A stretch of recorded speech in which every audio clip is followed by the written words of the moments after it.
Master ہنس کر بولا، بس آئندہ شکایت کا موقع نہ ملے گا، کپڑے بدھ کو تیار ہوں گے، لے جائیے گا۔ وہ 3 لفافے اٹھا کر گاڑی میں آ بیٹھی۔ وہ بہت مطمئن تھی، وہ ڈریس تیار ہو گیا تھا جو اس نے اپنی دوست کی شادی کی سالگرہ کی تقریب میں پرسوں پہن کر جانا تھا۔ درزی کی دکان سے نکل کر اس نے کپڑے کی دکان کا رخ کیا۔ 2 قمیضوں کے ساتھ اس نے شلواریں خریدنی تھیں۔ قمیضوں کے کپڑے وہ ساتھ لائی تھی میچ کرنے کے لیے۔ اسے وہاں خاصی دیر لگ گئی، لیکن شکر ہے کہ کپڑا مل گیا، مطلوبہ کپڑا مل گیا۔ پیکٹ اٹھائے وہ دکان سے باہر کی طرف نکلی تو فیتوں کے لیے برآمدے میں کھوکھے پر دکان سجائے لڑکے کے پاس آ گئی۔ وہاں فیتوں اور لیسوں کی ہر ورائٹی مل جاتی تھی، فینسی بٹن بھی ملتے تھے۔ اس نے کئی قسم کے خوبصورت فیتے دیکھے، دوپٹوں کے لیے بھی اور قمیضوں کے لیے بٹن بھی اپنے لیے پسند کر لیے۔ پھر وہ رنگائی والے کے پاس گئی، 3 دوپٹے رنگنے کے لیے دیے۔ کلف بھی لگانا، اس نے سوتی دوپٹوں کے متعلق کہا۔ ابرک بھی، ہاں لگا دینا، بہت اچھا، پرسوں لینے آؤں گی، تیار ہوں؟ اچھا آج ہی لے جائیں، شام تک تیار ہو جائیں گے۔ اچھا اگر چکر لگا تو آ جاؤں گی۔ شیڈ اچھی طرح ملانا۔ لو بیگم صاحبہ، پہلے کبھی شکایت کا موقع دیا ہے؟ ہاں ٹھیک ہے۔ وہ کام نمٹا کر گاڑی کی طرف آ گئی۔ گرمی کے مارے برا حال تھا، لیکن آج جو وہ گھر سے نکلی تھی تو سارے کام ہی کرنے کا موڈ تھا۔ اتنے خراب موسم میں وہ بار بار نہیں آ سکتی تھی۔ ایک دن گرمی میں پھر لیتی تو 8-10 دن طبیعت خراب ہو جاتی تھی۔ رنگت پر بھی برا اثر پڑتا تھا اور اسے کئی دن رنگت صاف کرنے کی کریموں کا استعمال کرنا پڑتا تھا۔ وہ اپنی سندلی سنہری رنگت کے معاملے میں بڑی محتاط تھی۔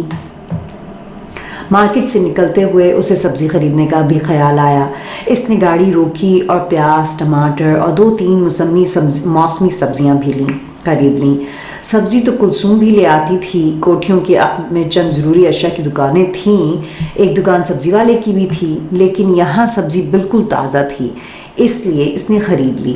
وہ اتنی ڈھیر ساری چیزیں خرید کر مسکرائی، پھر زیر لب گنگنائی، جو ہم پر گزرنی ہے ایک بار گزر جائے۔ گرمی تو بہت تھی، لیکن بہت سے ضروری کام اس نے کرنے تھے، اور اب آخری چیز بیکری سے خرید کر وہ گاڑی کی پچھلی سیٹ پر رکھ رہی تھی۔ گاڑی تنور کی طرح تپ رہی تھی۔ اس نے اگلا دروازہ کھولا، سیٹ پر بیٹھتے ہی اے سی آن کرنے کا ارادہ کیا، لیکن وہ بیٹھ بھی نہ پائی تھی کہ کسی نے پیچھے سے اس کے کندھے پر ہاتھ مارا۔ وہ سیدھی ہوتے ہوئے گردن کو خم دے کر پیچھے دیکھنے لگی۔ اوہ، وہ بڑے اتفاق سے بولی، آپ؟ سعدیہ، نوجوان خوش رو اور خوش پوش سعدیہ نے ہنس کر کہا۔ کیا حال ہے؟ وہ مڑ کر اس کے سامنے کھڑی ہو گئی۔ سعدیہ گوگلز ہاتھ سے گھماتے ہوئے بولی، شکر ہے اچھی ہوں۔ وہ مسکرائی۔ وہ تمہارا دیوانہ کیسا ہے؟ وہ کھلکھلاتے ہوئے بولی۔ بالکل ٹھیک ہے، وہ مسکرائی۔ دیوانگی؟ اس نے قہقہا لگایا۔ بدستور؟ اس نے اب اس کے قہقہے پہ قہقہا لگایا۔ ماشاءاللہ بہت لکی ہو، اتنا ہینڈسم اور اس طرح ٹوٹ کر چاہنے والا میاں ملا۔ دونوں کچھ دیر باتیں کرتی رہیں، پھر سعدیہ بولی، مینی جی؟ کیا بات ہے، تم لوگ ابھی 2 سے 3 نہیں ہوئے؟ 2 سال تو ہونے کو آئے ہیں تمہاری شادی کو۔ بس اس کے چہرے پر کچھ دھندلکے سے پھیل گئے، لیکن وہ ہنس کر بولی، ایسی بھی کیا جلدی، ایک لحاظ سے ٹھیک ہی ہے۔ میری طرف دیکھو نا، 2.5 سال میں 2 بچے ہو گئے۔ 2؟ ہاں، دوسرا کب ہوا؟ مجھے تو ایک ہی کا پتہ چلا۔ کبھی آؤ، خبر لو تو پتہ چلے نا مینی، مجھے تم پہ بہت گلہ ہے۔ معاف کر دیں، تم نگار کی بہن نہ ہوتی تو تمہیں کبھی معاف نہ کرتی۔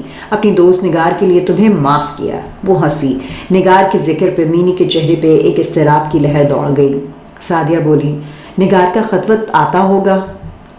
ہاں، اس نے کچھ جھجکتے ہوئے لہجے میں جھوٹ بولا، وہ تو ابھی وہیں کی ہو گئی ہے، مجھے پچھلے ماہ اس کا خط آیا تھا۔ کیا لکھا تھا؟ وہ جلدی سے بولی۔ لکھا تھا وہ امریکہ میں ہی سیٹل ہونے کا ارادہ کر رہی ہے، واپس آنے کا کوئی خیال نہیں۔ مینی نے ایک گہری سانس لی اس خبر سے، جیسے اسے اطمینان ہوا۔ سعدیہ مہر نگار کی بہت اچھی اور پرانی دوست تھی، گھروں میں بھی آنا جانا تھا۔ سعدیہ کی شادی ہو گئی تھی، لیکن اس کی نگار سے دوستی اب تک قائم تھی۔ کبھی کبھار فون پر بھی بات ہو جاتی تھی، مہینے 2 میں خط آتے جاتے تھے۔ سعدیہ گھرداری اور بچوں کی وجہ سے مصروف ہو گئی تھی، لیکن دوستی کا رشتہ قائم تھا۔ وہ چند لمحے نگار کی باتیں سنتی رہی۔ یہ باتیں مینی کے دل و دماغ پر کچھ مضربانہ سی کیفیت طاری کر رہی تھیں۔ سر میں درد پہلے ہی ہو رہا تھا، اس ذکر سے اس درد میں اضافہ ہو گیا۔ اچھا سعدیہ، اس نے بات ختم کرنے کی غرض سے کہا، میں چلوں؟ ضرور، تمہارا چہرہ لال بھبوکا ہے گرمی سے، لگتا ہے خوب گھومی پھری ہو۔ 2 گھنٹے ہو گئے، مارکیٹ میں کچھ کام تھے، گرمی کی وجہ سے سر میں درد بھی شروع ہو گیا۔ اوہ اچھا، خدا حافظ، خدا حافظ۔ مینی خدا حافظ کہتے ہوئے گاڑی کی طرف مڑی۔ دروازہ کھلا ہونے کے باوجود گاڑی تپ رہی تھی، طبیعت خراب ہو رہی تھی۔ کچھ گرمی نے سر درد سے لگا دیا تھا، کچھ سعدیہ کی نگار کے متعلق باتوں نے طبیعت مضطرب و پریشان کر دی تھی۔ پھر بھی اسے ایک گو نہ گو اطمینان ہوا تھا، نگار امریکہ میں ہی سیٹل ہو رہی تھی، اس کا واپس آنے کا کوئی ارادہ نہیں تھا۔ مینی نے گرم تپتی ہوئی سیٹ پر بیٹھتے ہوئے گاڑی سٹارٹ کی اور اے سی آن کر دیا۔ ایک بھپکا سا گرم ہوا کا آیا۔ اوہ خدایا، وہ بے اختیار کہہ اٹھی تھی، اے سی بھی ابھی کام نہیں کرے گا۔ گاڑی نکال کر وہ سڑک پر لے آئی۔ وہ مین روڈ پر آئی، اب اے سی قدرے کام کرنے لگا تھا۔ سعدیہ کے ساتھ باتیں کرنے میں کافی وقت ضائع ہو گیا تھا، اسے گھر پہنچنے کی جلدی تھی، کہیں کلثوم بھی کام ختم کر کے چلی نہ جائے۔ اس نے سوچا، اسے کہنا بھول ہی گیا تھا کہ میرا انتظار کر کے جائے۔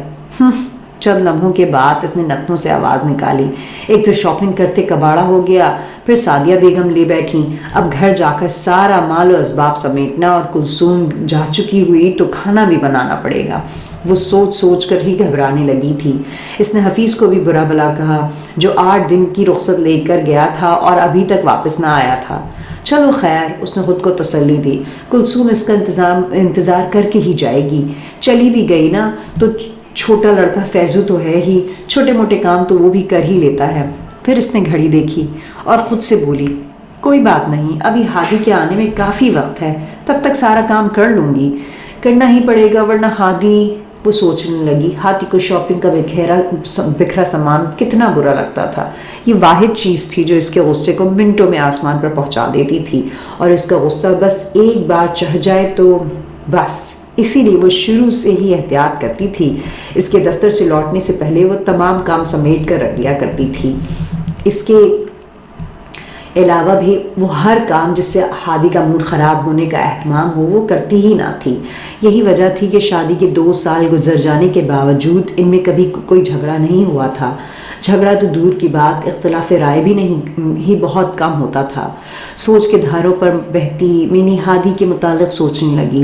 گھریلو معاملات میں اختلاف نہ ہونے کی وجہ ہادی ہی تھا، زیادہ تر ہاتھ اسی کا تھا۔ وہ معاملے کو سمیٹنا اور خوشگوار موڈ میں بہت اچھی طرح آتا تھا، اور یہ مینی کی خوش بختی تھی جو اسے اتنا ہینڈسم، وجیح شکل اور مضبوط کردار کا شوہر ملا تھا۔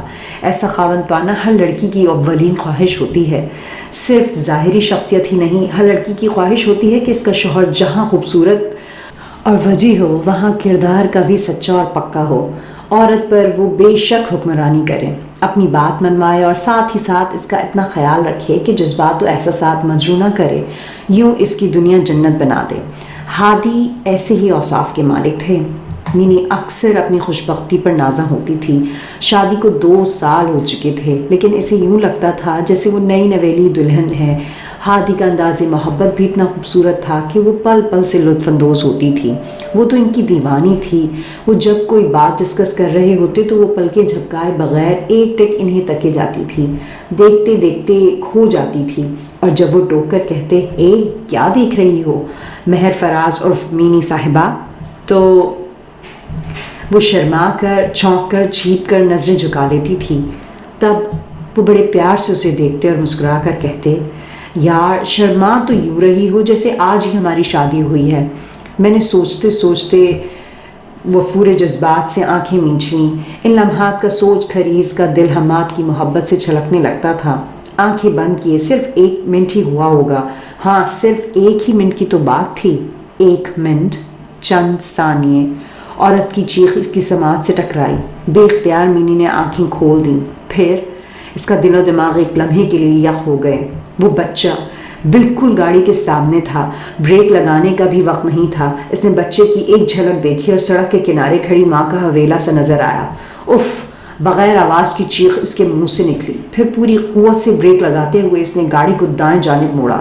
زبردست چرچراہٹ کی آواز ابھری اور ہلکی پھلکی سوزوکی کی اچانک بریک اور موڑ کاٹنے کی وجہ سے 2-3 دفعہ الٹی اور ایک زوردار دھماکے کے ساتھ سڑک کنارے لگے پول سے ٹکرائی۔ مینی؟ ہاں، مینی کے حواس نے بہت آہستہ آہستہ اس کا ساتھ چھوڑا۔ پہلے تو درد کی ایک تیز لہر سر کے بائیں حصے میں اٹھی، اس کا سر ونڈ سکرین سے جا ٹکرایا تھا۔ پھر دوسرے لمحے درد کا زبردست ریلا بائیں پسلیوں سے اٹھا اور پھر یوں لگا جیسے چہرے پر کسی نے سلاخوں سے انگنت وار کر دیے ہوں۔ اس کے بعد ایک دم درد کا احساس ختم ہو گیا۔ دھماکے کی آواز سن کر لوگ بے تحاشا دوڑے۔ کچھ ہی دیر میں لوگوں کا جمع غفیر گاڑی کے ارد گرد جمع ہو گیا تھا۔ لوگوں نے الٹی ہوئی گاڑی کو مل کر بڑی دقت سے سیدھا کیا۔ لہو لہان چہرے کے ساتھ مینی بے ہوش ہو چکی تھی۔ استقبالیہ پر بیٹھی دبلی پتلی خوش لباس لڑکی نے بھرپور نظروں سے اسے دیکھا اور رجسٹر پر جھک گئی۔ جی ہاں، وہ رجسٹر پر انگلی رکھتے ہوئے بولی، انہیں ادھر ہی لایا گیا ہے، شدید زخمی حالت میں۔ میں ان کا شوہر ہوں، سوکھے لبوں سے آواز نکلی۔ حماد احمد۔ لڑکی نے بھرپور نظروں سے اسے دیکھا۔ پریشان چہرہ، پھٹی پٹی آنکھیں اور بکھرے بال۔ اس حال میں بھی اس کی شخصیت بھرپور اور بڑی پرکشش لگ رہی تھی۔ وہ کہاں ہے؟ حماد نے بڑی بے قراری سے پوچھا تھا۔ اس طرف، لڑکی نے ہاتھ میں پکڑے بال پین سے دائیں طرف اشارہ کیا۔ پہلے گھماؤ پر مڑیے، ایمرجنسی وارڈ ادھر ہی ہے۔ وہ اسے راستہ سمجھا رہی تھی۔ وہ کچھ سنے بنا وہاں سے دائیں طرف چل دیا۔ ان کے قدم غیر متوازن پڑ رہے تھے، لیکن وہ تیزی سے چلنے کی کوشش کر رہے تھے۔ ریاض جو انہیں یہاں تک لے کر آیا تھا کاؤنٹر کے قریب کھڑا تھا۔ وہ سوچ میں تھا کہ اسے صاحب کے ساتھ جانا چاہیے یا نہیں۔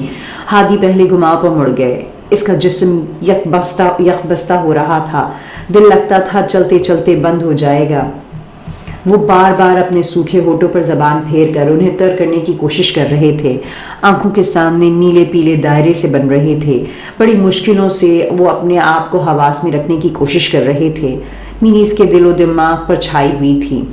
مینی جس کا ایکسیڈنٹ ہو گیا تھا، وہ ایکسیڈنٹ کی سنجیدگی سے واقف نہیں تھے۔ وہ تو یہ سوچ کر پریشان ہو رہے تھے کہ مینی پر کیا بیتی ہوگی۔ وہ بزدل اور ڈرپوک سی لڑکی کتنا ڈری ہوگی۔ آج اپنے آفس میں بہت ضروری کام تھا، ریسرچ کی آخری رپورٹ ترتیب دینا تھی۔ اس کے معاون شیخ ہمایوں اور رشید میر بھی آئے بیٹھے تھے۔ وہ بڑی توجہ سے کام میں مصروف تھے۔ انہوں نے پی اے سے کہہ دیا تھا کہ انہیں کام سے ڈسٹرب نہ کیا جائے۔ سر، کوئی پیغام ہوا تو وہ بھی خود سن لینا۔ اچھا صاحب، میں آج بہت مصروف ہوں، مجھے کام کے دوران قطعاً ڈسٹرب نہ کیا جائے۔ گھر سے مسز مہر فراز بھی بات کرنا چاہیں تو مصروف ہوں کا بتا دینا۔ بہت اچھا سر۔ وہ کام میں مصروف تھے۔ خوبصورتی سے آراستہ کمرے میں وہ ریوالونگ چیئر پر اپنی میز کے سامنے بیٹھے تھے۔ میز کی دوسری طرف 2 کرسیوں پر شیخ ہمایوں اور رشید میر براجمان تھے۔ دونوں نے اپنی فائلیں اپنے سامنے کھول رکھی تھیں۔ حماد کے سامنے بھی فائل کھلی تھی۔ 3-4 فائلیں دائیں بائیں اور 2 ٹیلی فون بائیں ہاتھ پر پڑے تھے۔ ان کے ساتھ ہی انٹرکام پڑا تھا جس کے دوسرے سرے پر ریاض بیٹھا تھا، جسے انہوں نے پوری طرح تنبیہ کر دیا تھا کہ فون بھی آئے تو اسے خود تک رکھے۔ وہ پوری دل جمعی سے رپورٹ مرتب کر رہے تھے کہ اچانک انٹرکام کی گھنٹی بج اٹھی۔ سر، آپ کے لیے ایک… اوہ مسٹر ریاض، وہ غصے سے بھر کے بولے، میں نے تم سے کہا ہے نا۔ سر، وہ آپ کی بیگم… ریاض گھبرایا ہوا تھا۔ میں نے کہا تھا نا، مہرو کا بھی فون آئے تو کہہ دینا میں بہت مصروف ہوں۔ غصے سے انہوں نے انٹرکام پٹک دیا تھا۔ سر، سن لیتے بات، شیخ ہمایوں نے کہا۔ شاید کوئی ضروری پیغام ہو، رشید میر نے کہا۔ بھائی کوئی کام وام نہیں ہوتا، میری بیگم اکثر فون کرتی رہتی ہیں، جیسی بیویوں کی عادت ہوتی ہے۔ ریاض کے بچے… وہ فائل کی طرف متوجہ ہو گئے، پھر خود کلامی کے انداز میں بولے تھے، ڈسٹرب کر دیتے ہیں کم بخت. اس ریاض کے بچے کو میں نے تاکید بھی کی تھی لیکن انٹرکام پہ بات کرنے کا کچھ زیادہ ہی شوق ہے.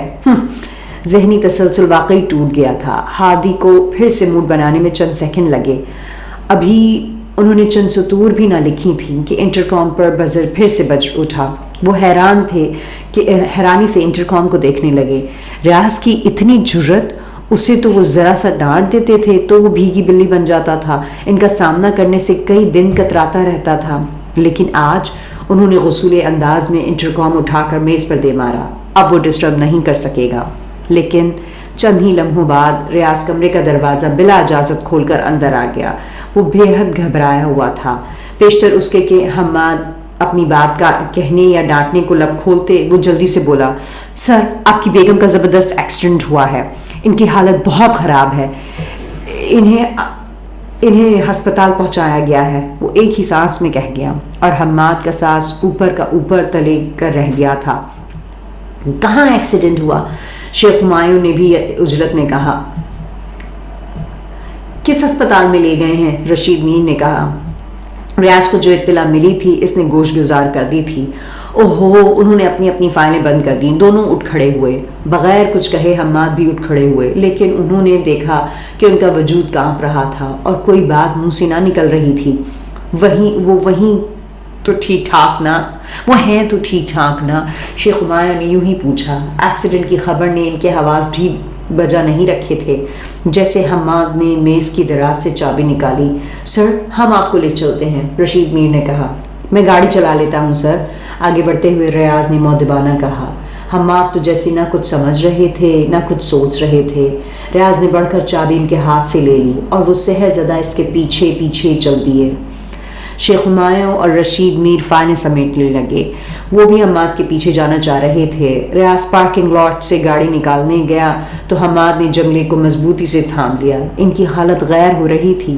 آئیے سر. ریاض گاڑی لے آیا اور اتر کر دوسری طرف کا دروازہ کھول دیا. حماد گرنے کے سے انداز میں بیٹھ گئے اور ریاض ڈرائیونگ سیٹ پر آ بیٹھا. اس نے نظر حماد پر ڈالتے ہوئے گاڑی سٹارٹ کی اور کچھ ہی دیر میں روڈ پر آ گیا. سر، اس نے بت کی طرح بیٹھے حماد کو پکارا. انہوں نے سر کو ہلکی سی جنبش دے کر ریاض کو دیکھا. اللہ خیر کرے گا سر، خدا کرے بیگم صاحبہ بعافیت ہوں. ہو سکتا ہے معمولی ایکسیڈنٹ ہو. چند لمحے خاموش رہنے کے بعد حماد نے گھمبیر آواز میں پوچھا، تمہیں کس نے اطلاع دی تھی؟ سر کوئی ڈاکٹر تھے، شاید احسان نام بتایا تھا. اوہ ڈاکٹر احسان، ہاں وہ میرے بہت قریبی دوست ہیں. کیا کہا تھا انہوں نے؟ جو کچھ ڈاکٹر احسان نے کہا تھا وہ ریاض بتا دیتا تو حماد کی حالت بگڑ بھی سکتی تھی. اس نے گول مول سا اس نے جواب دیا. یہی کہا تھا سر کہ حماد صاحب کی بیگم مہر فراز کا ایکسیڈنٹ ہو گیا ہے. معمولی ایکسیڈنٹ ہوا ہے نا؟ اللہ کرے معمولی ہو. حماد چپ ہو گیا. اس نے اپنے آپ پر قابو پانے کی کوشش کی. ایکسیڈنٹ معمولی ہی ہوا ہوگا. مینی گاڑی ٹھیک ٹھاک چلا لیتی ہے. وہ سوچوں میں گم ہو گئے. اب وہ قدرے مثبت انداز میں سوچ رہے تھے، اپنے آپ کو یقین دلاتے ہوئے کہ حادثہ معمولی ہوگا. انہوں نے کونیاں گھٹنوں پر ٹکا کر ہتھیلیوں پر سر گرا دیا. دھوپ اندھیرے سے میں روشنی کے خواب تلاش کرنے لگے. اسپتال پہنچ کر وہ سیدھے استقبالیہ پر گئے اور لڑکی کے بتائے ہوئے راستے پر ہو لیے. پہلے گھماؤ پر مڑے ہی تھے کہ اندر سے ڈاکٹر احسان نکل کر ان کے سامنے آ گئے. ڈاکٹر، وہ جلدی سے بولے. احسان نے اپنا ہاتھ ان کے کاندھے پر رکھ دیا اور بھررائی ہوئی آواز میں بولا، تم نے دیر کر دی ہادی. کیا؟ حماد کی آواز عالم اضطراب میں پھٹ گئی. بھابھی مہر فراز، ڈاکٹر ہولے سے بولے. کیا ہو گیا مہر کو؟ میری مینی؟ انہوں نے ڈاکٹر کا کندھا جھجوڑا. خدا کی یہی مرضی تھی. ایکسیڈنٹ بڑا بھیانک تھا. لیکن یہ سب کیسے ہو گیا؟ وہ بے یقینی سے بولا. میں تو مینی کو ٹھیک ٹھاک چھوڑ کر آیا تھا. احسان تمہیں غلطی ہوئی ہے. ڈاکٹر نے انہیں اپنے ساتھ لگا لیا. ان کی پشت تھپکتے ہوئے بولے، حوصلہ نہ ہارو میرے دوست، یہ سانحہ تمہاری تقدیر میں لکھا تھا. مہر فراز زخموں کی تاب نہ لا سکیں.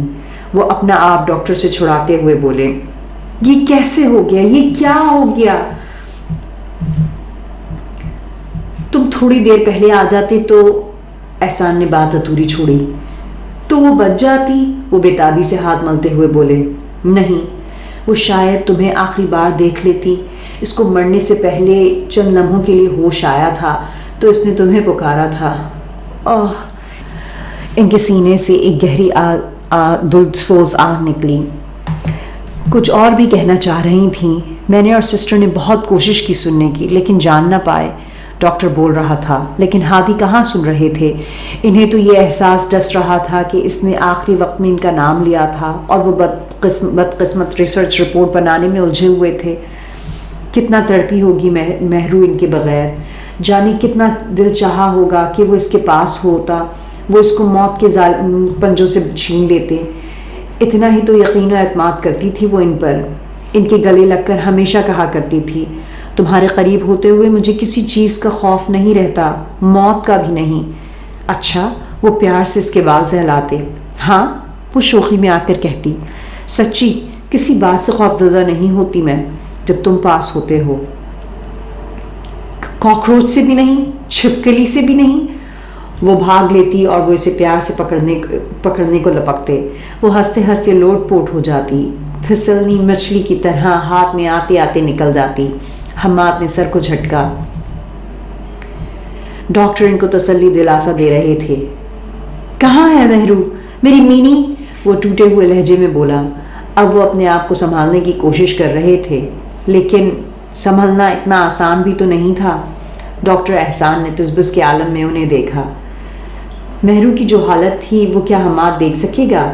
اس کا چہرہ لہو لہان تھا، لگتا ہی نہیں تھا کہ وہی حسین اور دلربا چہرہ تھا۔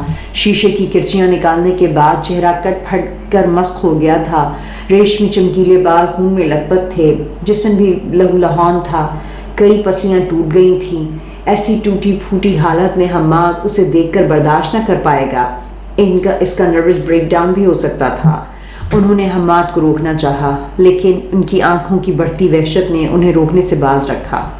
اس طرف احسان نے بائیں طرف اشارہ کیا، جہاں مہرو کی لاش سفید چادر میں ڈھکی ہوئی تھی۔ چادر پر سرخ اور تازہ خون کے بڑے بڑے دھبے تھے۔ حماد ٹرانس کے عالم میں اس کی طرف گئے، ڈاکٹر احسان بھی اس کے پیچھے پیچھے گئے۔ خون سے لت پت چادر جو مینی کی لاش پر پڑی تھی حماد نے آہستگی سے ہٹائی اور دوسرے ہی لمحے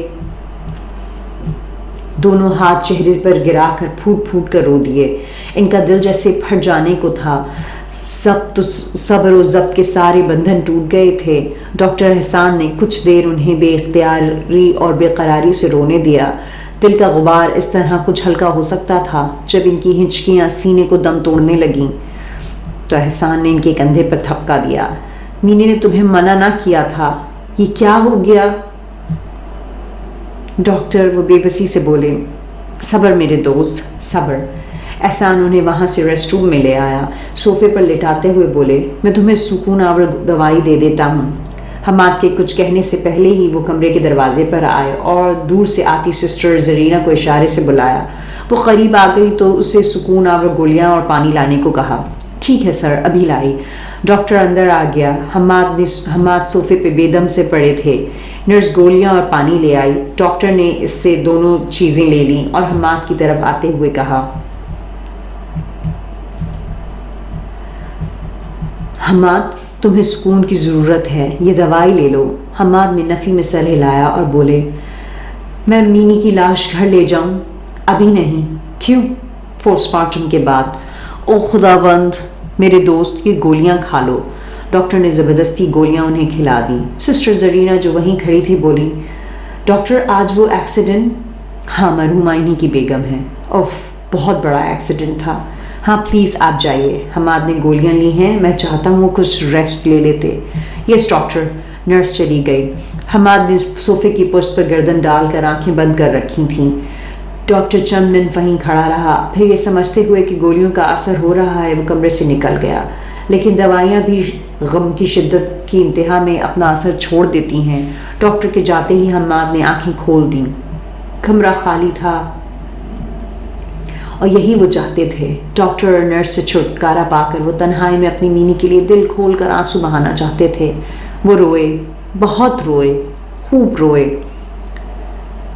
وقت اپنی مخصوص رفتار سے چلتا چلا گیا، اس کی روانی میں فرق آتا ہے نہ بہاؤ۔ یہ تو ہمارے احساسات ہوتے ہیں جو وقت کی رفتار کو کبھی طوفانی اور طولانی قرار دے دیتے ہیں، لگتا ہے وقت پر لگا کر اڑ گیا، اور کبھی اسے سست روی کا شکار قرار دے دیتے ہیں۔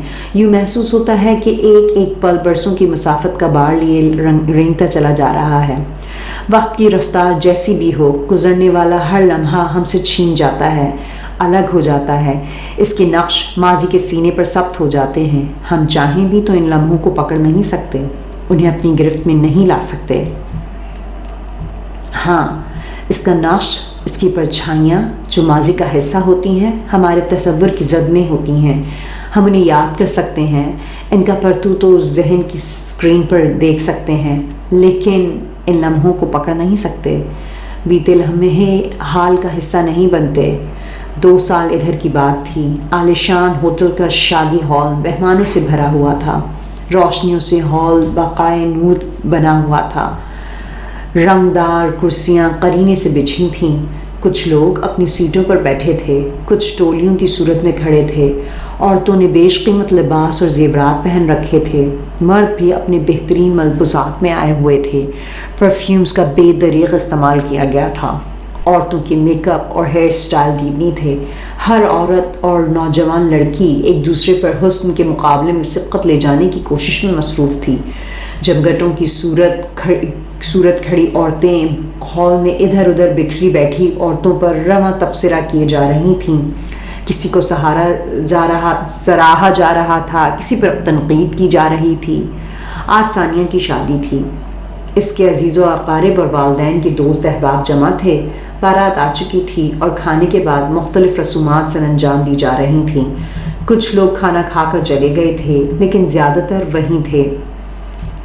ہال تقریباً بھرا ہوا تھا، میوزک چل رہا تھا، ہال میں مترنم شور تھا، رخصتی کا وقت قریب آ رہا تھا۔ ثانیہ کے عزیز رشتہ دار اس کے گرد جمع تھے، دلہا بھی اس کے برابر بیٹھا تھا۔ سالیاں اپنا حصہ وصول کر چکی تھیں اور اب وہاں سے ہٹ گئی تھیں۔ وہ تینوں بھی ہال کے ایک گوشے میں آ بیٹھی تھیں۔ نیک وصول کرنے کے بعد انہیں اب کسی رسم میں دلچسپی محسوس نہ ہو رہی تھی۔ وہ تینوں ثانیہ کی سہیلیاں تھیں۔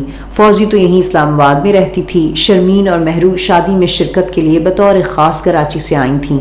ثانیہ اور ان کا برسوں کا ساتھ تھا۔ ثانیہ کی شادی کے لیے ان کے والدین خاص طور پر یہاں آئے تھے، لڑکے والے یہاں رہتے تھے اور انہی سب عزیز و اقارب بھی یہیں رہتے تھے، اس لیے مناسب یہی لگا کہ شادی ان کے آبائی گھر میں کی جائے۔ ثانیہ نے شرمین اور مہرو سے بڑے اصرار سے شادی میں شرکت کے لیے کہا تھا۔ مہرو تو اپنی آنٹی سعیدہ سے اجازت لینا تھی سو مل گئی، وہ اپنی آنٹی اور بہن کے ساتھ ہی رہتی تھی۔ ہاں، شرمین کو ماں باپ سے اجازت لینے میں خاصی دشواری پیش آئی تھی۔ وہ تو مہر نے سفارش کی، زور دیا تو تب کہیں جا کر اسے شادی میں شرکت کے لیے کراچی سے اسلام آباد آنے کی اجازت ملی۔ فوزی ان کی دوست تھی، ان دونوں اسلام آباد میں ہی تھی۔ شادی کا سارا وقت یہ تینوں ساتھ تھیں۔ شادی میں تینوں نے بھرپور حصہ لیا، خوب گانے گائے، ڈانس کیے، ہر محفل کو خوش رنگ بنایا۔ ثانی کی امی نادرہ خاتون بار بار ان کو گلے لگاتی اور کہتی سارا رنگ انہی نے جمایا ہے، یہ نہ آتی تو شادی بے مزہ سی ہوتی۔ وہ انہیں بار بار پیار کرتی تھیں، یہ پیار ان کے شکر گزار ہونے کا احساس تھا۔ اب رخصتی کا وقت عمل میں آنے والا تھا، اسی لیے وہ تینوں اسٹیج سے ہٹ کر آ بیٹھی تھیں۔ پھر ایک دم میوزک تبدیل ہوا، رخصتی کا افسردہ کر دینے والا نغمہ چھڑا۔ ثانیہ کو سہاگن خالاؤں، پھوپھیوں، کزنوں اور دیگر رشتہ داروں نے اٹھایا، دعاؤں کا زیر لب دہرایا گیا۔ اس کے بھائی رفیع نے قرآن پاک کا اس پر سایہ کیا اور وہ اپنے پاپا کے سنگ سنبھل کر قدم اٹھانے لگی۔ تینوں سہیلیوں نے دور سے ہی اسے دیکھا۔ ہائے، میرے دل کو کچھ ہو رہا ہے، غمگین سی آواز میں مہرو بولی۔ اس کے حسین چہرے پر غم کے بادل لہرانے لگے تھے۔ کیا ہو رہا ہے؟ فوزی بولی، جس کی عنقریب منگنی ہونے والی تھی اور وہ اپنے منگیتر کو دل و جان سے چاہتی تھی۔ مجھے تو خوشی ہو رہی ہے، اللہ کرے تم پر بھی یہ وقت جلد آئے، شرمین نے چھیڑا۔ آمین، اس نے دعائیہ انداز میں ہاتھ اٹھا کر چہرے سے لگائے۔ کتنی بے باک ہو، مہرو نے اس پر نگاہ غلط انداز ڈالی۔ ثانی کو دیکھ کر دل تو تمہارا بھی مچل رہا ہے کہ اللہ میاں میری بھی شادی ہو جائے، فوزی نے مہرو پر وار کیا۔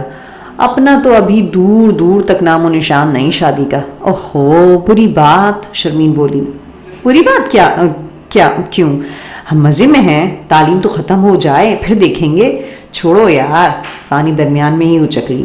کیا ٹھاٹ ہیں دلہن بن کے، سب بچھے جا رہے ہیں۔ اور رضا بھائی، فوزی بولی، خاصے بولڈ ہیں، کس طرح پٹر پٹر باتیں کیے چلے جا رہے ہیں۔ خوشی کا اظہار ان کی ہر بات سے ہو رہا ہے۔ اللہ کرے ہمارے لیے بھی اسی طرح خوش ہونے والا کہیں سے آ جائے، شرمین نے کہا تو مہرو نے اس کی کمر میں ٹھوکا دیتے ہوئے کہا، اب بس بھی کرو، آ جائے گا تمہارا شہزادہ بھی کہیں سے۔ تینوں خوش گپیوں میں مصروف تھیں۔ ثانیہ رخصت ہو گئی، آنٹی نادرہ رو رہی تھیں اور رشتہ دار خواتین بھی پھون پھون کیے جا رہی تھیں۔ بعض خواتین تو بڑی نزاکت سے دستر رومالوں میں اور ٹیشو پیپرز میں آنسوؤں کا آنکھ سے باہر آنے سے روک رہی تھیں۔ ان کے میک اپ جو خراب ہو جانے کا خدشہ تھا۔ رخصتی کے ساتھ ہی مہمان بھی جانا شروع ہو گئے۔ چند منٹوں میں ہال تقریباً خالی ہو گیا۔ صرف ثانی کی امی، ابو، بھائی اور 2-4 عزیز ہی رہ گئے تھے۔ وہ سب ہال میں واپس آئے تھے اور تھکے ہوئے انداز میں صوفوں پر گر گئے تھے۔ ثانیہ کی کزن آنٹی نادرہ کے کندھے دباتے ہوئے تقریب بخیر و عافیت انجام پانے پر خدا کا شکر ادا کرنے میں مصروف تھیں۔ نادرہ بھی اللہ کا لاکھ لاکھ شکر ادا کر رہی تھیں۔ تینوں لڑکیوں نے آنٹی نادرہ کے ساتھ ہی گھر جانا تھا۔ ثانیہ کے چلے جانے اور گہما گہمی ختم ہونے پر خاصی بوریت محسوس ہو رہی تھی۔ مجھے تو نیند آ رہی ہے، 3 راتوں سے ٹھیک طرح سے سو بھی نہیں پائی میں، مہرو نے ایک انگڑائی لی۔ ہم کون سا جی بھر کر سوئے ہیں، ہلا گلا کے دن تھے، شرمین بولی۔ آنٹی انکل کا تو کوئی ارادہ نہیں لگ رہا جانے کا، فوزی نے کہا۔ ہوٹل کا حساب کتاب چکتا کرنا ہوگا نا، شرمین بولی۔ پھر ہم کیا کریں، چلو گھوم پھر کر ہوٹل دیکھتے ہیں۔ ہالیڈے ان کی کیا بات ہے، سنا ہے اس کا نام میریٹ رکھا جا رہا ہے۔ ہمیں نام سے کیا، آؤ یہ ہال دیکھتے ہیں۔ چلو، تینوں اٹھیں اور گیلری میں آ گئیں۔ وہ ادھر ادھر آتے جاتے لوگوں پر بے جھجک تبصرہ اور تنقید کرنے لگیں۔ فوزی نے تو نیچے بیٹھے اس موٹے سے آدمی کو دیکھ کر ہنسنا شروع کر دیا جو اپنی سیاہ رو بھدی سی بیوی کو بڑے پیار سے آئس کریم کھلا رہا تھا۔ اے مہرو، اس نے ٹوکا۔ وہ کھلکھلاتے ہوئے ہنس دی۔ جانے دو، ہمیں یہاں کون جانتا ہے، جو جی میں آئے کریں۔ اب ان دونوں کو دیکھ کر ہنسوں نہیں تو کیا روؤں۔ اس کی بات پر مہر بھی ہنس دی اور شرمین بھی۔ تینوں وہاں سے ہٹ کر دوسری طرف آ گئیں۔ اس بالکنی سے نیچے کی لابی نظر آتی تھی۔ اے، اچانک فوزی نے کہا۔ کیا؟ وہ دونوں اس کی طرف متوجہ ہوئیں۔ کیا ونڈرفل، ہینڈسم، وجی شکل اور خوبصورت نوجوان ہے، فوزی نے ایک لفظ پر زور دیا۔ کہاں؟ وہ ستون کے ساتھ کھڑا ہے، دیکھو۔ دونوں نے اچھک کر دیکھا۔ واقعی وہ کوئی دیوتا نما آدمی تھا۔ سیاہ سوٹ پر میرون کلر کی ٹائی لگائے وہ کسی بت کی طرح دکھائی دیتا تھا۔ مہرو تو اسے تکتی ہی رہ گئی۔ اے لڑکی، شرمین بھی چند لمحے اسے ایک ٹک دیکھتی رہی۔ مہرو کی محویت دیکھ کر اس نے کندھا ہلایا۔ ہاں، وہ جیسے ہوش میں آئی۔ بس گئی ہوش و حواس سے، شرمین نے چھیڑا۔ اوہو، مہرو کے منہ سے نکلا۔ مانا کہ وہ ایک ہینڈسم آدمی ہے، لیکن اچھا نہیں لگتا جو تم ایک دم ہی اس پر مرمٹو۔ بکواس نہ کرو شرمین، تمہارے تو حواس ہی بجا نہیں رہے، شرمین نے کہا۔ ظالم چیز ہی ایسی ہے، فوزی بولی۔